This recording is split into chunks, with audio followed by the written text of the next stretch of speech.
کشاورزی و علم اجتماعی فروغ معرفت محبوب راهنمای ما جامعه تاجیکستان آزاد و صاحب اختیار.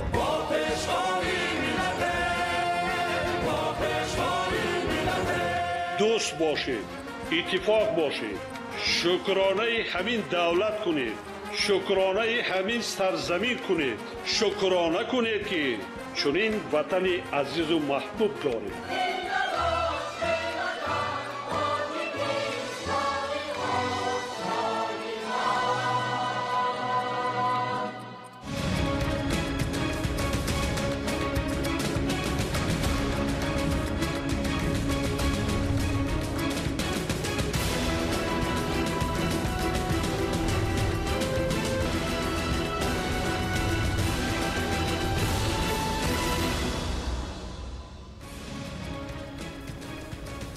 ассалому алайкум бинандагони гиромӣ. ашри муфассали барномаи иттилооти ахборро мустақиман аз телевизиони тоҷикистон манзуратон нигоҳ кунед.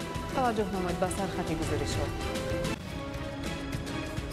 қувваҳои мусаллаҳ сипари боэътимоди истиқлоли давлатӣ, арзишҳои миллӣ ва амнияту якпорчагии тоҷикистони азиз.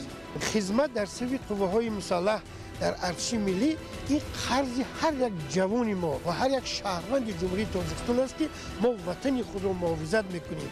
35 солагии истиқлоли давлатӣ, корҳои ободониву созандагӣ ба пешвози ин ҷашни бузургу муқаддас дар мамлакат вусъат меёбанд. ҷиҳати истиқболи сазовор аз ҷашни 35 солагии истиқлолияти давлатӣ, симои зоҳирии шаҳри Бостони Кӯлов низ давра ба давра куллан дигаргун шуда, саноат муҳаррики иқтисодиёт, бунёди коргоҳу корхонаҳои нави саноатӣ дар ноҳияи Масҷо, истеҳсоли молу маҳсулоти ватанӣ тақвият меёбад.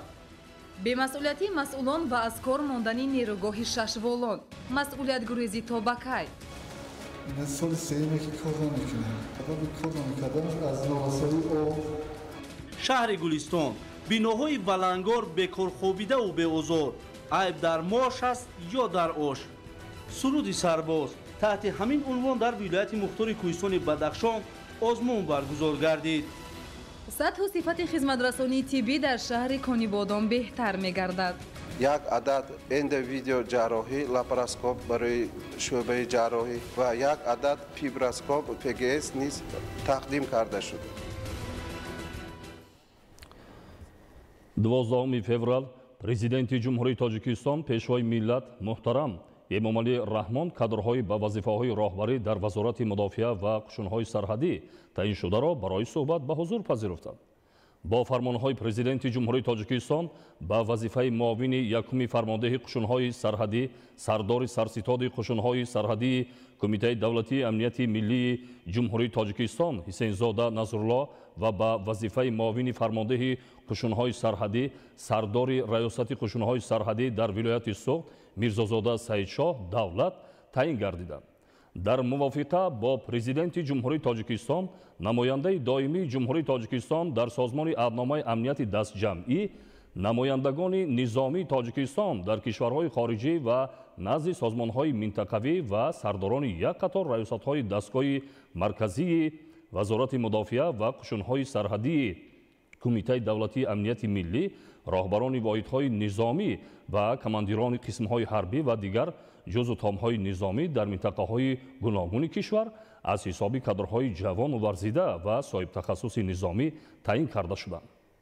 президенти ҷумҳурии Тоҷикистон пешвои миллат сарфармондеҳи олии қувваҳои мусаллаҳи ҷумҳурии Тоҷикистон муҳтарам Эмомалӣ Раҳмон зимни суҳбат низомиёни ба вазифаҳои навъи масъул таъиншударо ба хизмати содиқонаю софдилона ва ба ватан ва мардуми Тоҷикистон омодагии доимӣ ба ҳифзи марзу буми аҷдодӣ, омодасозӣ ва ҷобаҷогузории дурусти кадрҳо, омӯзиши ҳамаҷонибаи яроқу аслиҳа ва техникаю таҷҳизоти муосири ҷангӣ ҳидоят намуданд.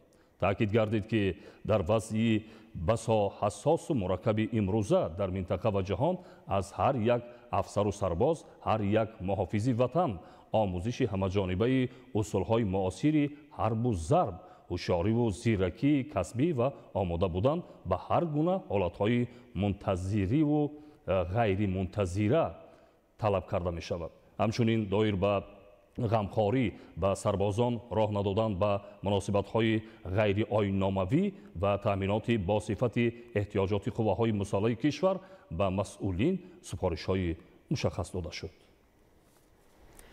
فرمان پرزیدنت جمهوری تاجیکستان درباره از وظیفه معاون فرمانده قشن‌های سرحدی کمیته دولتی امنیت ملی جمهوری تاجیکستان سردار ریاست قشن‌های سرحدی در ولایت سوخت آزاد نمودن عمرزاده مطابق ماده 69 کنستیتوسیای جمهوری تاجیکستان فرمان می‌دهم عمرزاده عمر سفر با سبب به کار دیگر گذاشتن از وظیفه معاون فرمانده قشن‌های سرحدی کمیته دولتی امنیت ملی جمهوری تاجیکستان سردار ریاست قشن‌های سرحدی در ولایت سوخت آزاد کرده شود. پرزیدنت جمهوری تاجیکستان امامعلی رحمان شهر دوشنبه 12 فوریه سال 2025 فرمان پرزیدنت جمهوری تاجیکستان درباره معاون یکم فرمانده قشن‌های سرحدی کمیته دولتی امنیت ملی جمهوری تاجیکستان سردار سرستاد قشن‌های سرحدی کمیته دولتی امنیت ملی جمهوری تاجیکستان تعیین نمودن حسین زاده مطابق ماده 69 کنستیتوسیای جمهوری تاجیکستان فرمان می‌دهد حسین زاده نظرالله معاون یکم فرمانده قشن‌های سرحدی کمیته دولتی امنیت ملی جمهوری تاجیکستان سردار سرستاد قشن‌های سرحدی کمیته دولتی امنیت ملی جمهوری تاجیکستان تعیین کرده شود. پرزیدنت جمهوری تاجیکستان امامعلی رحمان شهر دوشنبه 12 فوریه سال 2025 فرمان پرزیدنت جمهوری تاجیکستان درباره معاون فرمانده قشن‌های سرحدی کمیته دولتی امنیت ملی جمهوری تاجیکستان سردار ریاست قشن‌های سرحدی در ولایت سوخت تعیین نمودن میرزازاده مطابق ماده 69 کنستیتوسیای جمهوری تاجیکستان فرمان می‌دهم میرزازاده سعید شاه دولت معاون فرمانده قشن‌های سرحدی کمیته دولتی امنیت ملی جمهوری تاجیکستان سردار ریاست قشن‌های سرحدی در ولایت سوخت تعیین کرده شود. پرزیدنت جمهوری تاجیکستان امامعلی رحمان شهر دوشنبه 12 فوریه سال 2025 قواهای مسلح سپری با اعتماد استقلال دولتی و ارزش‌های ملی امسال از تأسیس یابی قواهای مسلح جمهوری تاجیکستان صاحب استقلال 32 سال پر می شود. با گذشت این سالها ارتش ملی تاجیکستان به یک نیروی پرقدرت و توانا تبدیل یافته چون سپری با اعتماد صلح و آرامی آسایشتگی مردم رشد و پیشرفت هدفهای سازنده و امنیت و یکپارچگی تاجیکستان را تامین می‌بخشد. ارتش ملی استوار و قوی بوده دارای کادرهای صاحب لیاقت با دانش و ملکه بلند کسبی و تکنیک و تجهیزات معاصر است. شرح پوره موضوع در گزارش ظفر قیومزاده. در پایداری و رشد پیشرفت دولت و ملت قواهای مسلح نقشی مهم دارد. ارتش ملی تاجیکستان در مدت 32 سال قابلیت خوب محافظتی داشته دستاورد و مظفریت‌های دولت صاحب استقلال و حیات آسایشته مردم را حمایت می‌نماید. تاجیکستان صاحب ارتش قدرتمند است که کارنمای پر افتخار دارد. هیئت شخصی جزو تام‌های قواهای مسلح تاجیکستان آماده‌اند با فداکاری و جسارت و مردانگی چون فرزندان صادق و وفادار و پسران وطن در همه گونه وضعیت یکپارچگی تاجیکستان آرامی و صلح و ثبات را در سرتاسر مملکت از خطر و تهدیدهای زمان معاصر حفظ نمایند. امروز ارتش ملی ما با تمام کادرهای بلند اختصاص تامین شدند. جوانان ما به صف قواهای مسلح یعنی به ارتش ملی خدمت میکنند. خدمت در صف قواهای مسلح در ارتش ملی این قرض هر یک جوان ما و هر یک شهروند جمهوری تاجیکستان است که ما وطن خود را محافظت میکنیم. ما وطن خود را امنیت وطن خود را نگاه میداریم. امروز جوانانی که در صف قواهای مسلح خدمت میکنند برای آنها افتخار است. جوانان ما در مکتب‌های عالی میخوانند خواهش می‌نمایند که در صف قواهای مسلح خدمت کنند. برای چی؟ این امروز یک نمونه افتخار ملت تاجیک، افتخار جوانان تاجیک. ما باید زیرکی سیاسی خود را از دست ندهیم. هر یک جوانی ما هر دقیقه باید زیرکی سیاسی خود را از دست ندهد و همه وقت برای حمایت وطن خود تیار باشد. خدمت در صف قواهای مسلح مملکت برای هر یک جوان مایه افتخار و شرفمندی بوده. برای آبوتاب جسمانی و عقلانی و کمالات آنها چون مکتب مهارت و شجاعت به شمار می رود. هر یک فرد صاحب دل وطن با شکرگزاری از امروز فیروز مملکت در فضای آرام و آسایشته وطن با خاطر جمع زندگی و روزگار خود را پیش می برند. زیرا به خوبی احساس کردند که دارای سپری با اعتماد چون قواهای مسلح و جوانمردان وطن دوست و دلیر و جسور می باشند که برای حفظ و حمایت مرز و بوم وطن و هر یک ساکن سرزمین با بهای جان ایستادند. این از احساس بلند وطن دوستی، خودشناسی و دانستن و حفظ نمودن تاریخ، فرهنگ، اصالت و هویت همان می باشد. استقلال کامل و رشد هر یک دولت پیش از همه به تامین وضع آرام و معتدل سیاسی و امنیت جامعه ارتباط قوی دارد. در راستای این امر استقلال و وحدت جامعه ما پاینده و استوار خواهد بود، زیرا ارتش ملی ساختارهای قدرتی، ذخیره‌های سفربری و عموماً شهروندان ما وظیفه مقدس خود را که حفظ شرف و ناموس هر فرد و در مجموع ثبات جامعه است با افتخار و صداقت و وفاداری به تاجیکستان آباد و آزاد انجام داده ایستادند. معرفتناکی جوانان و تندرستی شهروندان خیلی هم بالا گرفته است و جوانان امروز با یک حسی بلندی و تندرستی و میهنپرستی و اخلاصی همون جوانمردی و غرور ملی در قسم‌های نظامی خدمت وطن مادر را ادا نموده ایستادند. روند و تمایلی در جهان ادامه داشته تهدید و خطرهای جدی را به امنیت منطقه و جهان به بار آورده است، طوری که از فضای رسانه‌های جهان و روندهای پرحساس سیاسی و ژئوپلیتیکی منطقه برمی‌آید. امروز از جانب نیروهای معین در منطقه و جهان با استفاده از راه و واسطه‌های خرابی‌آور از جمله توسط انجام دادن عمل‌های تروریستی و افراطگرایی و تقویت بخشیدن فعالیت گروه‌های جنایت پیشه فراملی، اینچنین با راه توسعه مبارزه‌های اطلاعاتی کوشش دخالت نمودن به کارهای داخلی دولت‌های مستقل روز به روز گسترش یافته ایستاده است. چنین وضعیت از هر یک خدمتچی حربی اراده متین، زیرکی سیاسی، کاردانی و صداقت و صمیمیت به خلق و وطن را طلب دارد. این تحولات و وضعیت را امروز هیئت شخصی قواهای مسلح جمهوری تاجیکستان، ذخیره‌های سفربری و شهروندان بر اعلی احساس نموده زیرکی سیاسی را هیچگاه از دست نمی‌دهند. ظفر قیوم‌زاده، بهادر قربانزاده، بهادر حسن‌زاده، اخبار. با استقبال جشن بزرگ و مقدس 35 سالگی استقلال دولتی، کارهای سازندگی در شهر باختر وسعت تازه کسب نموده است.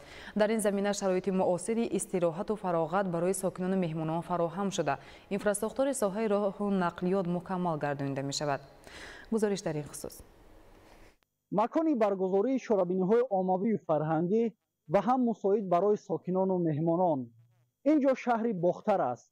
دارای فضای آرام، صحبت‌کرده‌های بر هوا و در مجموع دارای تمام شرایط ضروری برای ساکنان و مهمانان.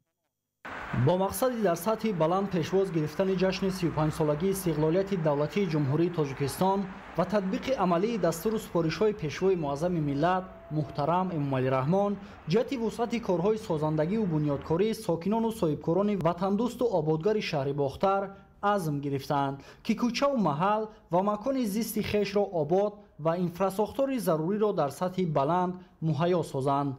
مورد ذکر است که طی سالهای آخر شهر باختر با قامت افراختن بنا و انشاءات معیشی و خدمترسانی آباد و زیبا گشته، شرایط کار و فعالیت با ساکنان بهتر و خوبتر می‌گردد که این از ثمره صاحب استقلالی مملکت درک می‌دهد. جهت اجرای سریوقتی و با صفت انجام دادن لایحه‌های معماری، ده‌ها متخصصان و بناکاران با کارهای ساختمانی جلب گردیدند. با گفته مسئولین، کارهای ساختمانی طبق دستور و سپارش‌های راهبر دولت مطابق با معیارهای زمان معاصر به راه مانده شده. همزمان در سال 2024 از انشاءات‌های خرد و بزرگ معیشی که تا امروز مورد بهره برداری قرار داده شده است، بیش از 700 نفر ساکنان محلی با جای کار دائمی و موسمی تامین شدند. مورد ذکر است که شهر باختر مرکز مأموری ولایت ختلان به حساب رفته از شهرهای کلان و رشد کرده کشور می باشد که طول صاحب استقلالی مملکت در قلمرو آن بناهای بلندداشتیانه قامت افراخته، راههای ماشینگر، تعمیر و چراغان، بنیاد و از نوسازی گلگشت و خیابانها و به همین مانند اقدامهای سازندگی سیمای شهر تغییر یافته است.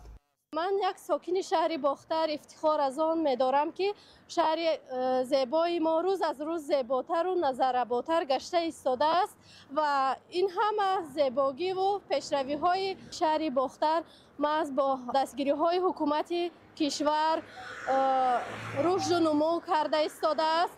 با استفاده از چنین شرایط فراهم گردیده در باغ‌های فرهنگی و فراغتی و دیگر مرکزهای استراحتی ساکنان و مهمانان ولایت در فضای صلح و آرامی گشت و گذار و استراحت و فراغت می‌نمایند. ما به سیمای شهر باختر می‌نگریم. مانند دیگر شهرهای جمهوری تاجیکستان شهر و ناحیه کلاً تغییر یافته است. ما امروز الکی گلگشت و خیابان‌های نو تأسیس و با مد زمانوی معاصر رو می‌بینیم. ما امروز راهروها رو می‌بینیم.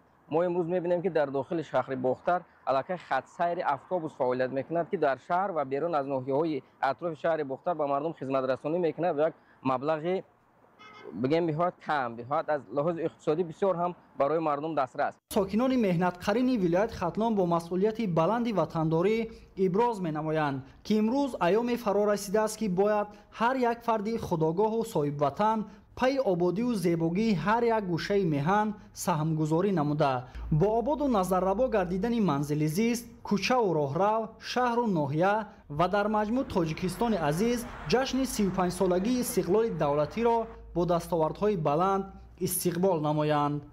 بخشیده به جشن 35 سالگی استقلالیت دولتی جمهوری تاجیکستان در شهر باختر 300 انشاءات به نقشه گرفته شده است که تا این دم 60% نقشه عملی گشته است.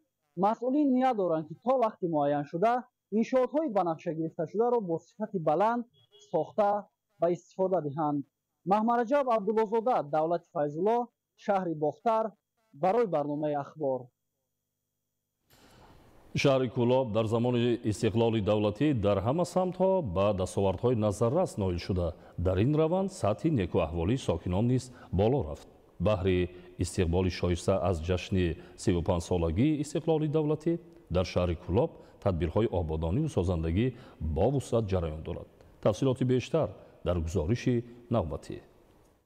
شهر باستانی کولاب چون یک گوشه تاجیکستان صاحب استقلال امروز در مرحله رشد و پیشرفت قرار دارد. ساکنانش با اظهار قناعتمندی و شکرگزاری از فضای آرام و آسوده و تشبث و دستگیری‌های همیشگی حکومت جمهوری تاجیکستان و مقامات محلی در شرایط آسایشته دیار زندگی و فعالیت سازنده دارند. در نتیجه عملی سازی تدبیرهای شایسته دوره به دوره این شهر باستانی به خود سیمای نو گرفته رشد بامرام ساحه‌ها به تدریج تامین گشته ایستاده است. با مقصد استقبال شایسته از جشن 35 سالگی استقلالیت دولتی در شهر کولاب بنیاد 494 انشاءات به نقشه گرفته شده است. از این تعداد انشاءات بنیادشونده در ساحه معارف 86، تندرستی 51، صنعت 42، ورزش 19، خدمترسانی 51، سودا 42، بناهای بلندآشیانه و معموری 38 و دیگر انشاءات در ساحه‌های مختلف خواجگی خلق نقشه‌گذاری شده دوره به دوره بنیاد و مورد بهره برداری قرار داده می‌شوند. روند بنیادکاری‌ها از جانب شرکت‌های گوناگون ساختمانی وطنی با جلب متخصصان ورزیده و ساکنان محلی با وسعت جریان دارد. این روند در تامین ساکنان با کار دائمی و کاهش یافتن سطح مهاجرت مهنتی مساعدت می‌نماید. با دستگیری حکومت جمهوری تاجیکستان در شهر کولاب انشاءات‌های ساختمانی بسیار شدسته ما با جای کار دائمی تامین شدیم. ما در همین شهر خودمون در وطن خودمون در پیش فلان فرزندان خودمون کار و فعالیت می‌کنیم. کار فعالیتمون در همین داخل شهر خودمون معاشهای نقض می‌گیریم. ما ساختمانچی‌ها کوشش می‌کنیم که کارهای خود را با صفت اعلی اجرا نماییم و در آبادی وطن سهمگذار باشیم. قامت افروختن بناهای گوناگون بلندآشیانه در مرکز شهر بار دیگر حسن ظاهری این شهر باستانی را زینت خاصه بخشیده همزمان طلبات ساکنان را جهت دسترسی به خانه‌های خوش‌طرح و زمانوی قانع می‌گرداند. طبق معلومات‌ها از مجموع انشاءات بنیادشونده جشنی تاکنون 210 انشاءات مورد استفاده بری قرار داده شده. عین حال در 169 انشاءات دیگر کارهای ساختمانی بامرام جریان دارند. با وسعت یافتن بنیادکاری‌ها و مرحله به مرحله مورد بهره برداری قرار گرفتن انشاءات گوناگون تعیینات شرایط مساعد فعالیت، امکانیت‌های معاصر تعلیم و تربیت و کسب آموزی نورسان و جوانان فراهم گشته ایستاده است. همه این گواهی از آن می‌دهد که رهبری دولت تمام سعی و تلاش خود برای نیکواحوالی مردم شریف تاجیکستان روانه کرده ایستادند. ما جوانان نیز از همه این غمخوری‌های رهبری دولت الهام تازه گرفته و کوشش به آن می‌کنیم که با آموزش زبان‌های خارجی مشغول گردیم و برای پیشرفت سرزمین اجدادی خود سهمگذار باشه. در سمت تازگی و آبادانی‌های کوچه و محله‌های مرکز شهر کلوب از جانب نمایندگان نهادهای دخلدار از جمله کارخانه دولتی فرعی نهالپروری و کبودیزارکنی منتظم تدبیرهای معین و مشخص راه‌اندازی و عملی کرده می‌شود که در نتیجه امروز این گوشه وطن به یک شهر زیبا و دلارا و مکان پسندیده مهمانان داخلی و خارجی تبدیل یافته است. در این زمینه بحری سبز و خرمگردانی باغ و گلگشت‌ها، کوچه و محله‌ها، شفت راه‌های ماشینگرد و دیگر مؤسسه و تشکیلات‌ها در موسم امسال تا امروز بیش از 4000 بیخ نهالان همیشه سبز و سایه‌افکن و 32000 بیخ گل و بوته‌های آرایشی شینانیده شده این تدبیر ادامه دارد. امروز ساکنان در فضای آرام و صلح پایداری وطن و تامین شرایط ارزنده فعالیت زندگی آسوده دارند. شکرانه استقلالیت میکنیم، شکرانه تاجیکستان تینج آرام میکنیم که ما مردم تاجیکستان در فضای تینج آرام زندگی آسایشته داریم. ما زنان و مادران کوشش میکنیم که سیاست پیشگرفته محترم جناب عالی را دستگیری نموده باز هم برای آباد و زیبا نمودن شهرمون تاجیکستان عظیم و اینچنین کولاب باستانیمون یک سهم ارزنده خویش را گذاشته باشیم. امروز تدبیرهای بنیادکاری و سازندگی‌ها در شهر کولاب با وسعت جریان دارند. در برابر دستگیری‌های منتظم حکومت جمهوری تاجیکستان و تشبس‌های مقامات اجرایی حاکمیت دولتی شهر کولاب، ساکنان و صاحبکاران وطنی نیز بهر آبادی و آسایشگی این گوشه دیار پیوسته سهمگذاری می‌نمایند. همزمان در شهر کولاب دایر بر رشد ساحه صنعت، معارف و تندرستی، فرهنگ، ساختمان، راه و نقلیات، کشاورزی، ورزش و دیگر ساحه‌های مهم دولتداری زمینه مساعد فراهم آورده شده تا رفت دستاوردهای زیاد پدید آمده ایستادند. در زمینه تطبیق هدفهای سازنده حکومت جمهوری تاجیکستان و اجرای نقشه‌های بنیادکارانه جهت استقبال سزاوار از جشن 35 سالگی استقلالیت دولتی در قطار دیگر منطقه‌های کشور، سیمای ظاهری شهر باستانی کولاب نیز دوره به دوره کلاً دگرگون شده، حیات آرام و آسایشته و زندگی با سعادت برای ساکنان تأمین گردیده است. ساکنان این شهر باستانی دستاورد و موفقیت‌های افزاینده و مظفریت‌های پی در پی نایل شده را در تمام ساحه‌ها ثمره استقلال دولتی دانسته با جانبداری کامل از سیاست خردمندانه راهبر دولت برای آینده باز هم درخشان وطن با عزم و نیت‌های نیک و سازنده یکدلانه زحمت کشیده ایستادند. عالم ناصرزاده، عالم میرزا، خورشید نادرخان، شهر باستانی کولاب. اخبار. و پیشواز جشن 35 سالگی استقلال دولتی در ناحیه جیهون با سهم صاحبکاران و شخصان سخاوتپیشه تدبیرهای آبادانی عملی گردیده انشاءات مختلف ساخته می شود. از جریان کارهای سازندگی در ناحیه جیهون همکاران ما گزارش میدهند. ساکنان و صاحبکاران جماعت دهات استقلال ناحیه جیهون فراهم ساختن شرایط بهتری کار و زندگی مردم را هدف خویش قرار داده یک قطار اقدامهای سازندگی را عملی نموده ایستادند. در این روند با سهم صاحبکار محلی رستم قرقیزبکوف در حدود جماعت مذکور ساختمان بینای نوی طبابتی، دندانپزشکی و اولتراسادا را آغاز نمودند که عین حال کارها در بنیاد تهکرسی بینا با جلب ساختمانچیان محلی جریان دارد. 4 سال پیش یک ورزشگاه زمانوی بالا پوشیده را ساخته برای جوانان همین دهه به استفاده دادیم و با امسال تصمیم گرفتیم که یک بنگاه طبی، مرکز اولتراسادا و دندانپزشکی را با سردخانه که برای همین مردم همین دهه ضرور است، در کار است، ساخته به پایان رسانیم و در آبادانی زیباگردانی کشور خود سهم گذاریم. همزمان بهر آبادی و سرسبزی محل از جانب ساکنان جماعت دهات استقلال ناحیه دیگر عملهای سازنده از جمله شینانیدن نهالان سایه افکن و همیشه سبز و سفالک پوش نمودن راهروهای دو کنار راه پیاده‌گرد وسعت داده می شود. در چنین کارهای بنیادی سهم صاحبکاران و شخصان سخاوتپیشه دهات بیشتر بوده، مقصد دارند در آینده همین گونه عملهای سازنده را بیشتر براهمانند. اشتراکداران همزمان از نمایشگاه محصول مهنت برزگران و هنرمندان جماعت مذکور بازدید نموده سهم آنها را در تامین امنیت عضوقواره ساکنان و رشد هنرهای ملی و مردمی نظررس ارزیابی نمودند. در این روز بهر شرح و توضیح نکته‌های پیام پیشوای ملت محترم امام علی رحمان به مجلس عالی کشور، نمایندگان مقامات اجرایی حکومت دولتی ناحیه و دیگر ساختارهای دولتی با ساکنان و خوانندگان مؤسسه‌های تعلیمی جماعت دهات استقلال ناحیه واخوری دایر نمودند. در انجام به نفرانی که در رشد محل و هدایت نمودن فرزندان به صف قوه‌های مسلح کشور تحفه و افتخارنامه‌ها تقدیم کرده شد. سمندر شویو اسکندر سعید، ناحیه جیهون. اخبار. در ناحیه ماسچو با مقصد تقویت استحصال محصولات وطنی با استفاده از امتیازهای پیشنهاد نموده حکومت مملکت کارگاه و کارخانه‌های نوی صنعتی بنیاد می‌گردند. گزارش محمود احمدزاده و دلشاد یوسفی. امروزها کوشش و تلاش مردم ناحیه ماسچو برای استقبال سزاوار جشن بزرگ 35 سالگی استقلالیت دولتی جمهوری تاجیکستان و تطبیق نقشه 5 ساله رشد صنعت روانه گردیده است. کارخانه‌های نوی صنعتی که الحال ساختمان آنها با مرام ادامه دارد، موافق با طلبات محل و محصولات ضروری عمل می‌شود. با وسط کارهای ساختمانی در حدود ناحیه طلبات و مصالح ساختمانی خوشصفت زیاد است و با وجود موجود بودن چند کارخانه استحصال خشت بهر سری وقت بنیاد شدن انشاءات بعضا خشت ساختمانی از شهر خوجند و ناحیه ماسچو دسترس می‌گردید.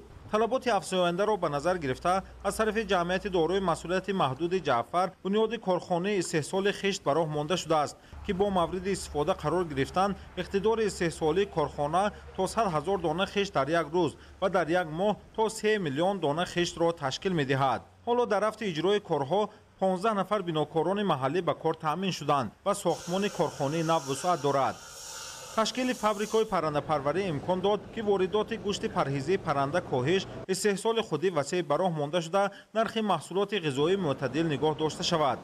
بهره مطابق با طلبات به راه ماندن ذبح پرنده، بندوبست، سرکنی و در شکل نو پیشنهاد نمودن گوشت پرهیزی پرنده در ناحیه ماسچو کارگاه ذبح و بندوبست گوشت پرهیزی سردخانه از طرف صاحبکار محلی تأسیس یافته است. حالا روند وصل خطهای نوی تکنولوژی کارخانه ادامه داشته و با پررگی مورد استفاده قرار دادن کارگاه 50 نفر ساکنان محلی با جای کاری دائمی تأمین می‌شوند. در حدود ناحیه ماسچو موافق با نقشه چاره‌بینی‌های آمادگی به جشن 35 سالگی استقلالیت دولتی جمهوری تاجیکستان بنیاد و تعمیر و نوسازی 735 انشاءات تعینات گوناگون به نقشه گرفته شده. تا این مدت 73% نقشه چاره‌بینی‌ها و پررگی اجرا و باز کارها ادامه دارند.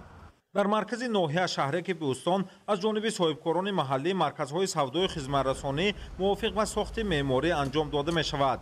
مرکز خدمت‌رسانی داشیانه در شفت راه کوچه مرکزی از طرف صاحبکار خوجا محمد استایف ادامه دارد که اساساً در اینجا برای پیشنهاد مال و محصولات روزگار پیش بینی شده است که تا جشن نوروز جهانی مورد استفاده قرار داده 15 نفر ساکنان با جای کاری تأمین می‌گردند.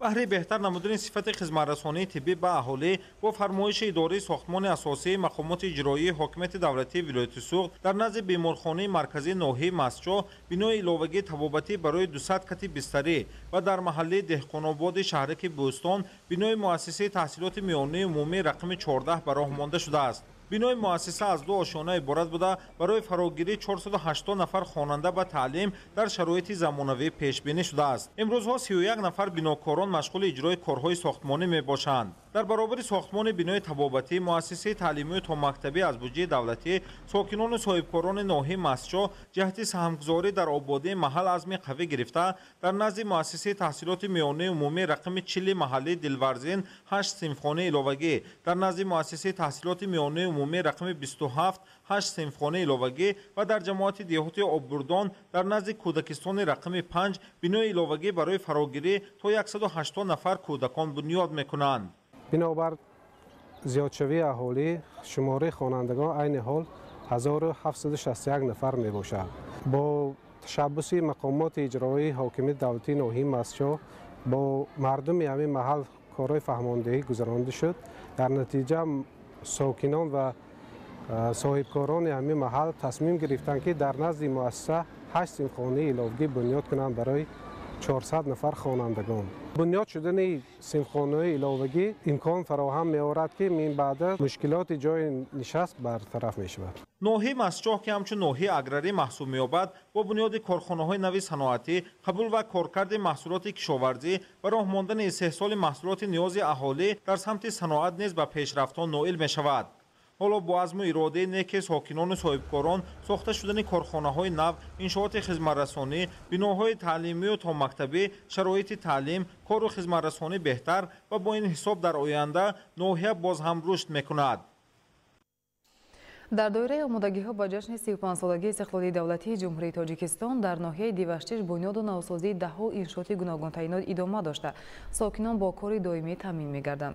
گزارش در این خصوص به استقبال جشن فرخنده 35 سالگی استقلالیت دولتی مملکت تنها سال 2024 در ناحیه دوشی زیاده از 100 انشاءات سطح مختلف بنیاد و نوسازی کلی و مورد استفاده قرار گرفته است که نشان از عملی شوی سیاست سازنده آبادگرانه اساسگذار صلح و وحدت ملی پرزیدنت جمهوری تاجیکستان پیشوای ملت محترم امامعلی رحمان است. باعث سرفرازی است که بابت استقبال جشن فرخنده 35 سالگی استقلالیت دولتی وطن محبوب در مجموع تا امروز در ناحیه 435 انشاءات سطح مختلف ساخته و از تعمیر کلی برآورده مورد استفاده قرار گرفته است که زیاد از 70% اجرایش نقشه چهاربینی را تشکیل می‌دهد. با دستگیری مقامات اجرایی حاکمیت دولتی ناحیه دوشتیج مبلغ‌گذاری‌های صاحبکاران برومند و افراد به نیت حج عمره مبلغ کرده در مرکز و دهات ناحیه نزدیکوهی کارهای ساختمانی جریان نو گرفته امروز مورد بهره برداری قرار داده شد. بابت بنیاد و نوسازی کامل انشاءات ساکنان صاحبکاران باننگ و ناموس جماعت دهات یختن که از 82 بند نقشه چهاربینی جشنی تا امروز 64 بند را به اجرا رساندند پیشرفت هستند. مسئولین صاحبکاران و اهالی سخاوتپیشه جماعت دهات پس از تعمیر کلی پل کلان نقلاتگرد دهه و مؤسسه تحصیلات میانه عمومی رقم 61 کشیدن خط نو برق با مسافه 5 کیلومتر و کوفته و مورد استفاده قرار دادن 8 چاه عمودی آب نوشاکی و پالیزی امروز با اقدام صاحبکار سیفالله عمر و در دهه لاله‌زار بنای خوشطرح و معاصر مرکز خدمت رسانی را برای 150 جای نشست با خرج زیاده از 3 میلیون سومانی بنیاد و مورد استفاده قرار دادند. بنا از تخانه و یک آشیانه عبارت بوده. در تخانه کارگاه دوزندگی با فراگیری 12 نفر زنان و دختران بیشغل دهه به فعالیت آغاز نمود. در این سیخ دوزندگی ما 12 نفر زنان و جوان دختران جای کار تامین شدیم. برای مردم خدمت کرده ایستاده ایم که باز برای گلگون شکوفایی دولتمان، ملتمان و دهه‌مان خوشبختانه خرسندانه کار میکنیم. منتداری صمیمی خود را به پیشوای معظم ملتمان محترم امامعلی رحمان میرسانیم که ما با چنین جای کاری تامین شدیم.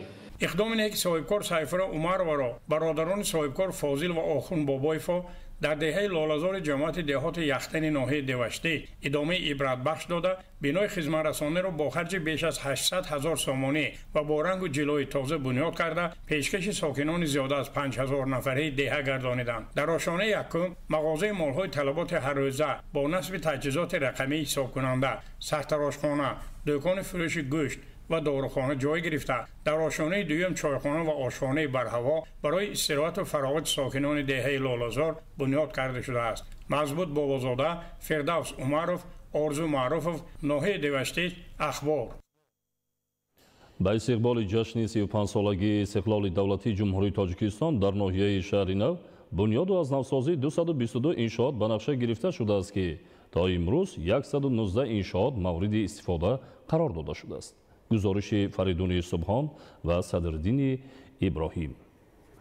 شروع از درآمدگاه ناحیه شهرنو تا مرکز و دهات آن کارهای سازندگی و بنیادکاری، سبز و خرمگردانی و زیبا و نظربا نمودن کوچه ها جهت سزاوار استقبال گرفتن جشن پرافتخار ملی 35 سالگی استقلال دولتی تدبیرهای آبادانی وسعت تازه کسب نموده است. در این روند با مقصد اجرای دستور و سپارش‌های همیشگی راهبریت عالی مملکت از جانب مقامات اجرایی حکومت دولتی ناحیه شهرنو نقشه چهاربینی‌ها عبارت از 222 بند تصدیق گردیده جهت عملی نمودن آن چاره‌های مفید اندیشیده می‌شوند. حالا در بیشتر از 100 انشاءات جشنی کارهای بنیادی در مرحله‌های گوناگون ادامه دارد.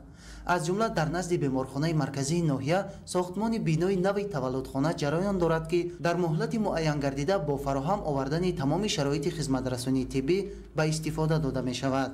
در برابر این در دو شفت شاهراه دوشنبه ترسانزاده ساختمان مرکزهای سودای خدمترسانی با مرام ادامه داشته شماره زیادی آنها الکی به استفاده داده شدند. همزمان جهت رشد ساحه سیاحی و معرفی نمودن امکانیت‌های مملکت به جهانگردان در حدود این شاهراه بین المللی حیوانات و پرندگان نادر با تصویرهای زیبا آرا داده شدند که دقت کس را به خود جلب می‌کنند. به حالت امروزه از انشاءات‌های به نقشه گرفته شده 119 عدد ساخته مورد استفاده برای قرار داده شده است که 53 از 6% نقشه چهاربینی‌ها را تشکیل می‌دهد و айни замон дар боқимонда корҳои сохтмонӣ дар иншоотҳои ҷашнӣ корҳои сохтмонӣ идома доранд. чароғонкунии кӯчаҳои маркази ноҳия насби шиору овезаҳо бо равшаннамоии атрофи онҳо инчунин ҷойгир намудани мониторҳои таблиғотӣ симои ноҳияро шабона зебову назарабо менамоянд. аз ободиҳои фароҳам гардида истифода бурда сокинону меҳмонони ноҳия дар вақтҳои ба худ мувофиқ дар боғу гулгаштҳо дар фазои тинҷиву осоиштагӣ ва оромиву суботи сартосарии мамлакат истироҳату фароғат мекунанд. ободиву созандагӣ ва пешрафту шукуфоии ҳар як гӯшаи ватан аз сокинони бонангу ори он вобастагӣ дорад. имрӯз сокинону соҳибкорони ноҳияи шаҳри нав дар маркази ноҳия ва деҳоти он иқдом гирифтанд ки пайваста корҳои ободониву созандагиро ба роҳ монанд. аз ҷумла дар доираи ҷашни 35-солагии истиқлоли давлатии ҷумҳурии Тоҷикистон сохтмону ба истифода додани як зумра иншоотҳои соҳаи маорифу тандурустӣ, сохтмони роҳу пулҳо ва бунёд намудани марказҳои савдои хизматрасонӣ дар доираи ин ҷашн ба истифода дода мешавад ва имрӯз сокинони ноҳияи шаҳри нав низ баҳри ободии маҳалли зисти худ камари ҳиммат мебанданд. сол то сол соҳаи сохтмон дар ноҳияи шаҳри нав рушд карда ҷиҳати бунёди манзилҳои истиқоматии баландошона дар марказ низ тадбирҳои муассир андешида мешаванд. то ба имрӯз зиёда аз 35 километр роҳҳои аҳамияти маҳаллӣ ва ноҳиявӣ дошта асфалтпӯш гардид ва айни замон дар маркази ноҳия сохтмони биноҳои бисёррашунаи истиқоматӣ бо назардошти марказҳои савдо ва хизматрасонӣ сохтмонашон идома дорад ва мо иншоотҳои ба нақша гирифташударо дар муҳлатҳои муайян гардида мавриди истифода қарор медиҳем ва ҷашни 35-солагии истиқлоли давлатии ҷумҳурии Тоҷикистонро бо як шукӯҳу шаомати хоса ва натиҷаҳои назаррас пешвоз мегирем. ҳамаи ин ободониҳо ба он равона карда шудааст ки сатҳу сифати зиндагии сокинон ба тадриҷ боло бурда шуда баҳри бо ҷои кор таъмин намудани аҳолии қобили меҳнат низ коргоҳу корхонаҳои истеҳсолӣ ва марказҳои савдои хизматрасонӣ мавриди истифодаи умум қарор дода мешаванд. ин аст ки масъулони мақомоти иҷроияи ҳокимияти давлатии ноҳия саъю кӯшишҳои худро ҷиҳати татбиқи сиёсати созандаву ободкоронаи пешвои миллат муҳтарам Эмомалӣ Раҳмон равона намуда бо сокинону соҳибкорони хайрхоҳу саховатпеша барои боз ҳам дигаргун намудани симои марказу деҳоти ноҳия ҳамкориҳои пайвастаро ба роҳ мондаанд. Фаридуни Субҳон, Садриддини Иброҳим, ноҳияи шаҳри нав, ахбор. дар маркази шаҳри Гулистон биноҳои бекорхобида мавҷуданд ки дар сурати таъмиру истифодаи босамари он барои таълими наврасон, беҳтар шудани сатҳи кору хизматрасонӣ ба шаҳрвандон имконияти беҳтар фароҳам оварда мешавад. бинои хизматрасонии бонкӣ, муассисаи таълимӣ ва собиқ бинои маркази таҳсилоти иловагӣ ҳоли хароб доранд. шарҳи бештар дар гузориши Маҳмуд Аҳмадзода ва Дилшод Юсуфӣ. дар шаҳри Гулистон сохта ба истифода додани иншооти таъиноти гуногуни хизматрасонӣ дар маркази шаҳр, ҷамоати шаҳраку деҳот ҳусни мавзӯи маҳал намои дигар гирифта, навсозии иншооти таълимӣ то мактабӣ дар тарбият, таҳсили наврасон, хизматрасонӣ ба аҳолӣ мусоида намуд. ва дар ин баробар боз чанд бинои иншоот, маркази хизматрасонии бонкӣ, собиқ бинои маркази таҳсилоти иловагӣ ва иншооти хароби Кӯдакистон ки бояд мактаб барои хонандагони болоёқат мегардид, норӯшан боқӣ мондааст. бино ба арзёбии масъулини шаҳри Гулистон дар маркази шаҳр фарогирии кӯдакон ба муассисаҳои томактабӣ таъмин буда, аммо солҳои охир бинобар зиёд шудани шумории хонандагон норасоии ҷои нишаст дар муассисаҳои таълимӣ эҳсос мегардад ва мувофиқ ба талаботи соҳа қабул намудани хонандагон мебояд барои 500 нафар таълимгирандагон ҷои нишаст фароҳам оварда шавад. барои иҷрои талабот масъулини шаҳри Гулистон соли 2022 тасмим гирифта буданд ки собиқ бинои Кӯдакистон солҳои зиёд бекор истодаю фаъолият надоштаро бо бартараф кардани як қисмати бинои дуошёнии муассисаи томактабӣ, бинои нави мактаб барои хонандагони болоёқат дар шаҳри Гулистон бунёд намоянд. дар ин ҷо мебоист барои зиёда аз 400 нафар хонандагон шароити таълим фароҳам оварда шавад. вале бо оғози корҳои таҳкурсии бино сохтмон дигар идома наёфта давоми 2 соли охир боз истодааст. қаблан ин бино ки дар кӯчаи ба номи Садриддин Айнии маркази шаҳри Гулистон ҷойгир аст, ҳамчун муассисаи томактабӣ фаъолият дошт ва як қисми иншооти тахрибнашудаи сохтмон бо Покистон, иншооти ёрирасони он барои таълиму тарбияи кӯдакон мувофиқ буд ва аз сабаби зарурат набудан солҳои зиёд бекор истода ҳолати ногуворро ба худ гирифтааст. масоҳати умумии 2 гектарро ташкил дода, ҳоло як қисмати бозмондаи иншоот ва саҳну ҳудуди он бо баробари идома наёфтани корҳои сохтмонӣ пур аз алафҳои худрӯй шуда, дар рӯи тирезаҳои шикаста ва ҳолати хароби дохили иншоот бозгӯи беаҳамиятии масъулонро медиҳад.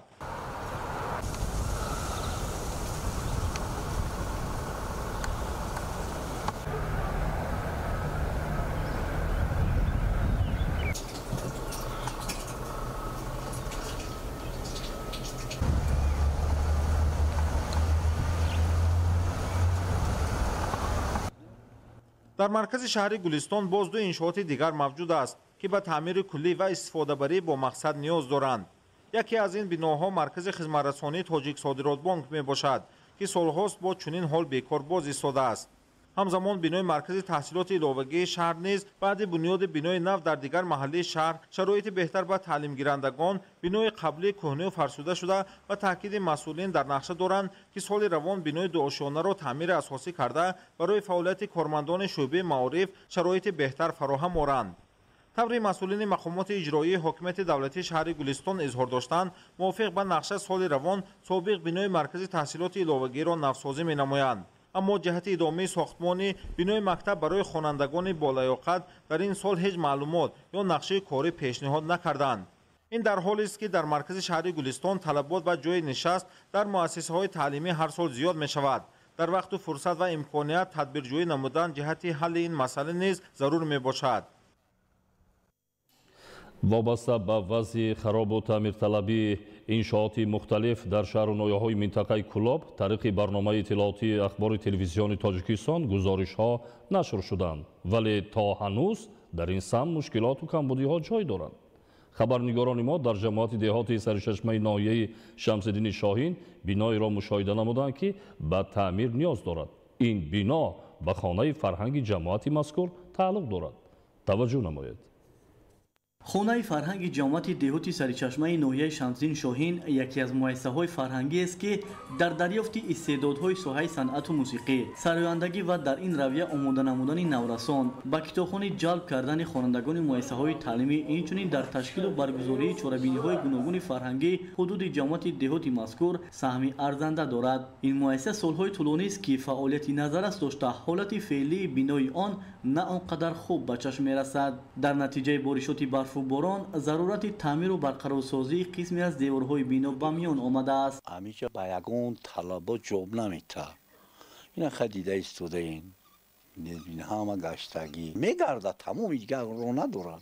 که میگن تعمیرش میکنیم نمیدونیم یا کی تعمیر میکنن. این برگوی فرهنگی از کتابخانه، تالار برگزاری محفل و چهاربینی‌های گوناگون و مکتب موسیقی عبارت است. طور مسئول خانه فرهنگ میگوید این مؤسسه تابع بخش فرهنگ مقامات اجرایی حکومت دولتی ناحیه شمس‌الدین شاهین میباشد، اما از نداشتن اسباب‌های موسیقی نو زمانی معاصر که برای آماده نمودن خوانندگان به آزمون جمهوری تاجیکستان وطنی عزیز من ضرور است نگرانی میکنند. در خانه فرهنگ یگون شرایط نبود.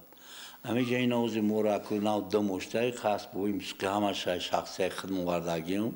بوجه مشکلی چخیله اوزی پیشروی شده ایستاده کو اوزی خیلی جا همه اسبابای پیشینه. در ادامه از پیگیری این مطلب از وضع کتاب و کتابداری مؤسسه تحصیلات میانه عمومی رقم 49 دهه میرزاعلی جماعت دهاتی سرچشمه آگاه شدیم. معلوم گردید که در مؤسسه نورسایی قسمی از کتاب‌های درسی جای دارند. در رابطه با این نظر مسئول کتابخانه مؤسسه را ضرور شماریدیم، ولی در کتابخانه بسته بود. مأموریت مؤسسه از دادن اطلاع خودداری می‌نمود، اما پس دستگاه نواربرداری از پیشنهاد درخواست به شعبه معارف ناحیه جهت دسترسی به کتاب‌های درسی حرف می‌زد. با تهیه و انعکاس این مطلب امیدواریم که مشکلات جای داشته با استفاده از امکانیت‌های موجوده مرحله به مرحله حل خود را خواهد یافت.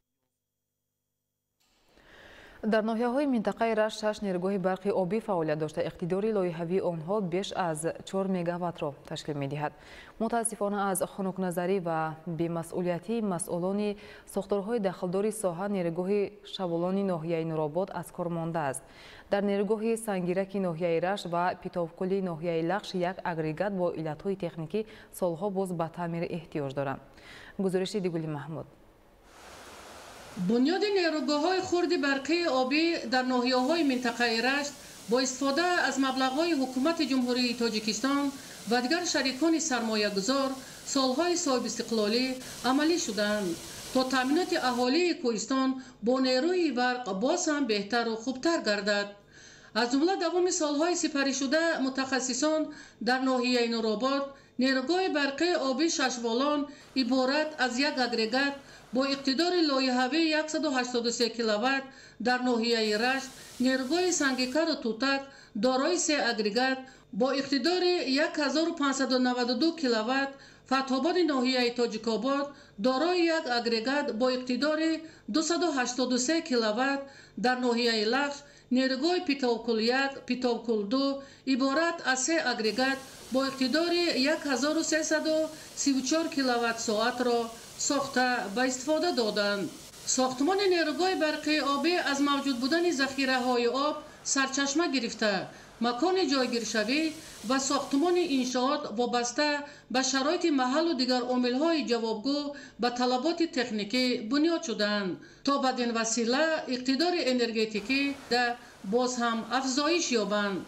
متاسفانه با گذشت چند سال اخیر این منبع‌های نورآفرین در ناحیه‌های منطقه رشت با اقتدار پوره فعالیت نمی‌کنند. از جمله در ناحیه نورآباد نیروگاه برقی آبی ششوالان از خنک نظری مسئولان ساحه چند سال باز فعالیت ندارد. ساکنان محل نیروگاه عرض داشتند که سالهای قبلی شب و روز با نیروی برق تامین بودند، اما چند سال باز این نیروگاه از فعالیت مانده و آفت طبیعی سربند کانال را خراب و ولنگار کرده است. سبب فعالیت نداشتن نیروگاه ها را مهندسی آن چنین شرح داد. این از سال سیمه که کار نمیکنه. سبب کار نمیکردن از نواسایی آب کامپیوترش کار نمیکنه. 183 کیلووات متر یک اگریگات داره. 2 ترانسفورماتور را سوید میدیدیم. آبانبارش هم آب ویرون کردگی. در ناحیه رشت از 2 اگریگات نیروگاه سنگکر همگی یک اگریگات آن با اقتدار 502 کیلووات کار کرده. اگریگات دوم با اقتدار 502 کیلووات با سبب نقصان‌های تکنیکی چند سال باز فعالیت ندارند. اگرچند ذخیره آب برای فعالیت با نظام 2 اگریگات بسنده می باشد.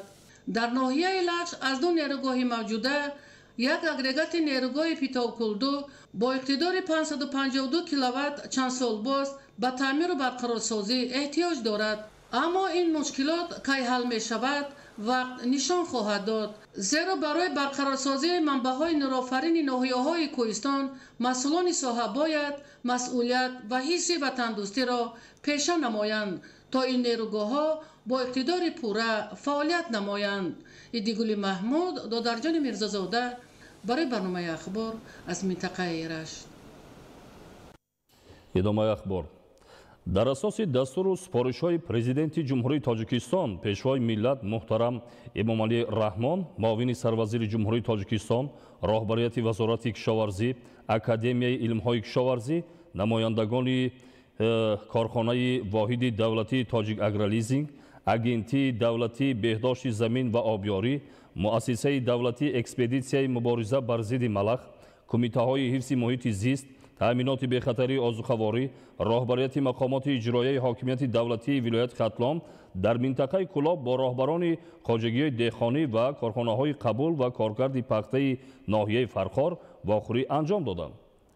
дар вохӯрӣ масоили иҷрои дурнамои киш ва истеҳсоли пахта, истифодаи самараноки боду ҳавои мусоид ва дар ин замина кишти саривақтии ин зироат дар мавсими имсола, тухми парварӣ, омодагии техникаву мошиналоти кишоварзӣ, вусъат бахшидан ба кишти сабзавоти барвақтӣ, истифодаи васеъи гармхонаҳои доимоамалкунанда ва мавсимӣ, ба роҳ мондани кишти такрорӣ, пешгирии саривақтӣ аз ҳар гуна касаливу ҳашароти зараррасон, беҳтар намудани ҳолати мелиоративии заминҳои кишоварзӣ, дар ҳолати омодагӣ қарор доштани пойгоҳҳои обкашӣ, тоза намудани заҳбуру заҳкашҳо ва каналҳои обрасонӣ, сабзу хӯрамгардонии шаҳраку деҳот, рушди соҳаи боғу токпарварӣ, зотпарварӣ, ҳавасмандгардонии деҳқонон, ноид гардидан ба натиҷаҳои назарраси меҳнатӣ, рушди ҳамаи самтҳои соҳаи кишоварзӣ ва таъмини яке аз ҳадафҳои стратегии мамлакат, амнияти озуқаворӣ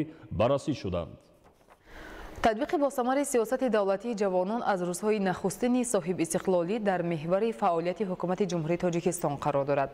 اکثریت اهالی تاجیکستان را جوانان تشکیل می‌دهند. آنها دوام دهنده کار و فعالیت نسل کلانسال، نیروی سازنده و اقتدار واقعی، پیشرفت جامعه و آینده ملت و دولت میباشند.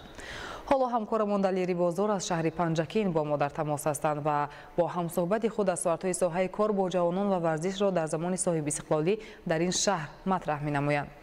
دلیر، در شهر پنجکین در سمت فعالیت جوانان و مهیاسازی اینفراستراکچور ساحه کدام کارها عملی شدند؟ تشکر همکاران. президенти ҷумҳурии тоҷикистон муҳтарам эмомалӣ раҳмон дар паёми навбатии худ ба маҷлиси олӣ зикр намуданд ки ҷавонон қишри фаъолтарини ҷомеа ва идомадиҳандаи кору пайкори насли калонсол мебошанд ва маҳз онҳо масъулияти фардои кишвари соҳиби истиқлоламонро бар дӯш хоҳанд гирифт. маҳз ҳамин аст ки пайваста аз ҷониби ҳукумати кишвар ба ин қишри ҷомеа таваҷҷӯҳи махсус зоҳир карда мешавад. ҳоло вобаста ба татбиқи сиёсати давлатии кор бо ҷавонон ва варзиш суҳбате дорем бо мудири бахши кор бо ҷавонон ва варзиши шаҳри Панҷакен Сабрина Акрамова вобаста ба татбиқи сиёсати ҳукумати ҷумҳурии Тоҷикистон вобаста ба ҷавонон. лутфан мегуфтед ки татбиқи сиёсати давлатии кор бо ҷавонон ва варзиш дар шаҳри Панҷакен чӣ гуна ба роҳ монда шудааст? асосгузори сулҳу ваҳдати миллӣ пешвои миллат президенти ҷумҳурии Тоҷикистон муҳтарам Эмомалӣ Раҳмон пайваста дар суханрониҳои худ таъкид менамоянд ки мо барои ҷавонони Тоҷикистон тамоми шароитҳоро фароҳам овардем ва ҷавонони моро мебояд бо шукргузорӣ аз давлати ободу озод, ҳуқуқбунёду демократӣ, ҳушёрии зиракии худро аз даст надода пайи омӯзиши илму ҳунар бошанд ва дар ояндаи Тоҷикистони соҳиби истиқлол саҳми назараси худро гузошта бошанд. имрӯзҳо дар шаҳру деҳоти Панҷакент 106400 нафар ҷавонон зиндагӣ ва кору фаъолият менамоянд ва саҳми назараси ҷавононамонро мо пайваста ҳам дар ҳаёти сиёсӣ, ҳам дар ҳаёти фарҳангӣ мушоҳида мекунем. шуруъ аз замони соҳиби истиқлолии кишвар бо дастгириҳову ғамхориҳои пайвастаи пешрои муаззами миллат баҳри ҷавонони мо тамоми шароитҳо фароҳам аст. ин ба ҷавонони мо як нерӯи бештар медиҳад, чун давлату ҳукумат вақте ба ҷавонон инқадар таваҷҷӯҳи зиёд зоҳир менамояд, ҷавонони мо низ масъулияти баланд эҳсос менамоянд ва минбаъд низ кӯшиш мекунанд ки дар ҳама соҳаҳо саҳми назаррас гузошта бошанд.